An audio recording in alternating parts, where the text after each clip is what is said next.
समर्पयामः। हे प्रभु आपके श्री चरणों में यह भक्तामर स्तोत्र नमः। शांतिनाथाय नमः। शांतिनाथाय नमः। शांतिनाथाय नमः। शांतिनाथाय नमः।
परमात्मा के अरिहंत प्रभु के अनंत ज्ञान दर्शनमय अस्तित्व को हम सभी की आज की इस पावन वेला में नवरात्रि की तृतीय माला में मन वचन और काया की गहराई से अनेक अनेक वंदनाएं अर्पित हुए।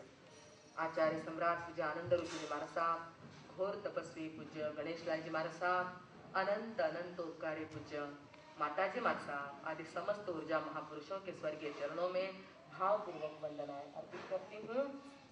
वर्तमान आचार्य योगीराज तपस्वीराज परम पूज्य शिव मुनि जी महाराज साहब, वाणीभूषण संस्कार भारती प्रीति सुधा जी महाराज साहब, अरुण प्रभा जी महाराज साहब आदि बड़ों के चरणों में सविनय वंदनाएं अर्पित करते हुए अन्य सहयोगी सेवाभागी संयमी साधु मंडल, उपस्थित धर्म प्रेमी धर्म जिज्ञासु भाइयों एवं सुशील पुण्यवान बहनों, आदिनाथ भगवान के अनेकानेक व्यक्तित्व पर प्रकाश डालते हुए मानतुंगाचार्य आज के इस 27वें श्लोक पर जा रहे हैं।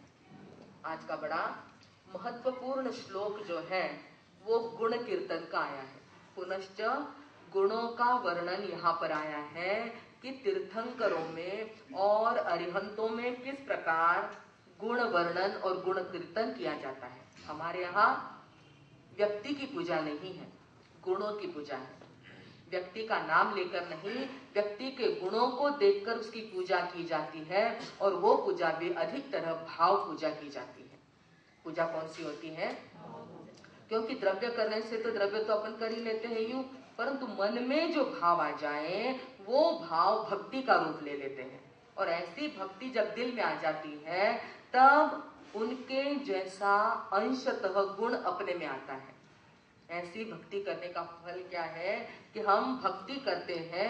एक बार मैंने आपको कहा था गुजराती के अंदर, अरिहंत भजो अरिहंत भजो अरिहंत थवा अरिहंत भजो अरिहंत भजो अरिहंत थवा अरिहंत महावीर भजो महावीर भजो महावीर थवा महावीर भजो महावीर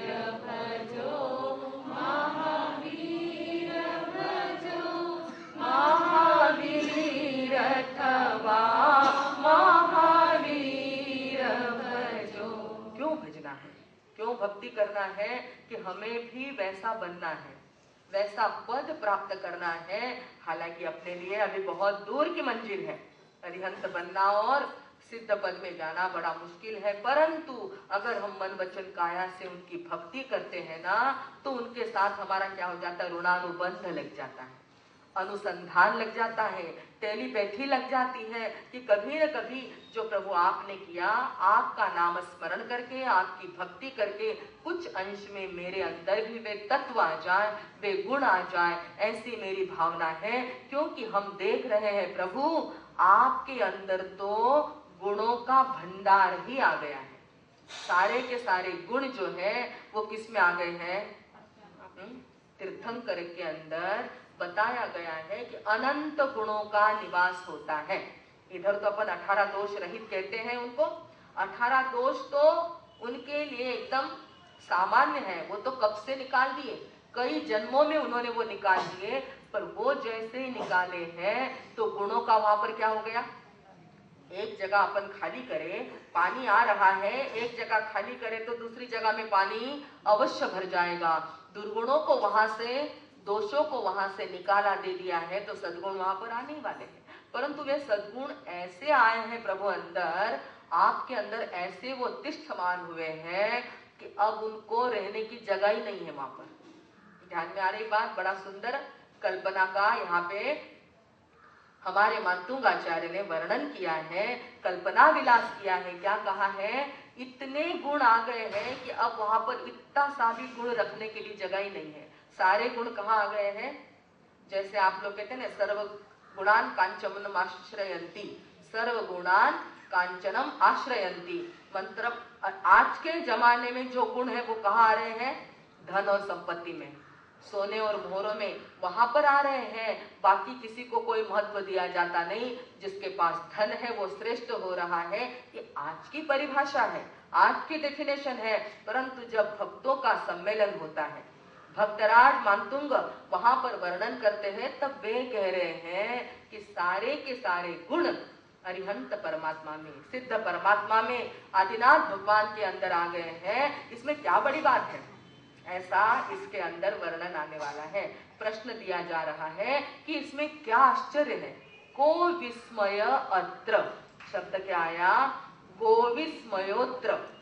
गाथा निकालिए, अपनी किताबें हाथ में लीजिए, खाली हाथ जोड़कर नहीं बैठना है, उसके अंदर एक एक शब्द पर ध्यान देना है। अपनी अपनी किताबें निकाले और उसमें देखे 27वां श्लोक।